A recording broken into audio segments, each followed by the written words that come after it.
UP Mainpuri से खबर है, जहां पर अखिलेश यादव ने वोटिंग को लेकर उठाए कई सवाल। मैनपुरी के किसनी में हो रहे मतदान पर अखिलेश यादव ने बड़ा आरोप लगाया। बोले कि वहां का कोतवाल भाजपा के किसी नेता का रिश्तेदार है। करहेल में भी हमारे चेयरमैन को बैठाया गया। लोकतंत्र तभी सुरक्षित रहेगा जब वोट डालने का अधिकार सभी को मिले।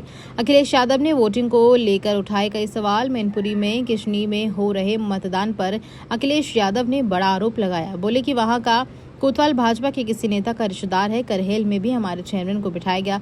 लोकतंत्र तभी सुरक्षित रहेगा जब वोट डालने का अधिकार सभी को मिलेगा। इलेक्शन कमीशन जो शिकायतें आ रही हैं, जो सूचनाएं मिल रही हैं, उस पर कार्रवाई करेगा।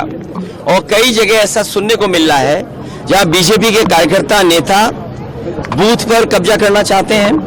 कई जगह जो शुरुआती दौर में एजेंट नहीं बनने देना चाहते थे। मैंने यहां पर एक अधिकारी को देखा, जिस समय में गाड़ी में आया उसे होश ही नहीं था क्या कर रहा है, और लोगों को गाली गलौज कर रहा है। अगर पोलिंग स्टेशन पे आप लोगों को गाली गलौज करोगे, ये कहाँ का व्यवहार है। और चेक करने की अनुमति अंदर है, आप बाहर खड़े होकर पुलिस नहीं चेक कर सकती है कि आप वोट डाल के आए हो कि नहीं डाल के आए हो।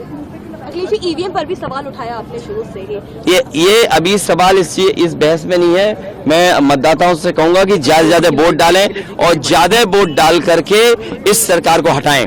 आपकी लड़ाई जो है वो वैचारिक लड़ाई है भारतीय जनता पार्टी से। आपको लगता है देश का पिछले 10 सालों के अंदर जो हश्र है वो बुरा हुआ है? देखिए, पिछले 10 साल में महंगाई बढ़ी है, बेरोजगारी बढ़ी है। आम लोगों के जीवन को जो सुधारने का रास्ता होना चाहिए, जो विजन होना चाहिए, वो नहीं रहा सरकार का। और हम किसी चीज को देखें, आज दवाइयों के दाम बढ़ गए हैं, जरूरत की चीजों के दाम बढ़ गए हैं, गाड़ियों की कीमत बढ़ गई है, बिजली महंगी खरीदनी पड़ रही है, और किसी के हाथ में नौकरी रोजगार नहीं है। आप विश्व गुरु बनना चाहते हैं, विकसित भारत बनना चाहते हैं, लेकिन पर कैपिटा इनकम क्या है आपकी? आपके बैंक्स ने लोन माफ किया उद्योगपतियों का, बड़े लोगों का। आपने किसानों का लाखों रुपया नहीं माफ किया, आपने बड़े बड़े उद्योगपतियों को करोड़ों रुपए माफ कर दिया।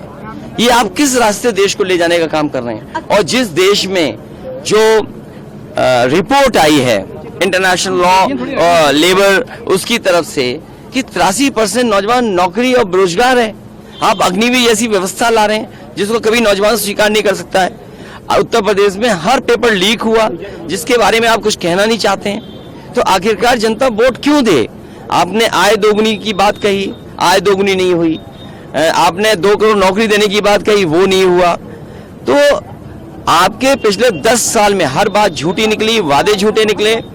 किसानों ने आत्महत्या जो 10 साल में की है वो 1 लाख किसान हैं। आपने 3 काले कानून लाने का काम किया, हजारों किसान आत्महत्या कर लिया। आपने किसानों को थार से कुचला। तो ये कोई किसान न भूलने वाला है, न जनता भूलने वाली है। लोकतंत्र को खतरा पैदा किया है, संविधान को खतरा पैदा किया है।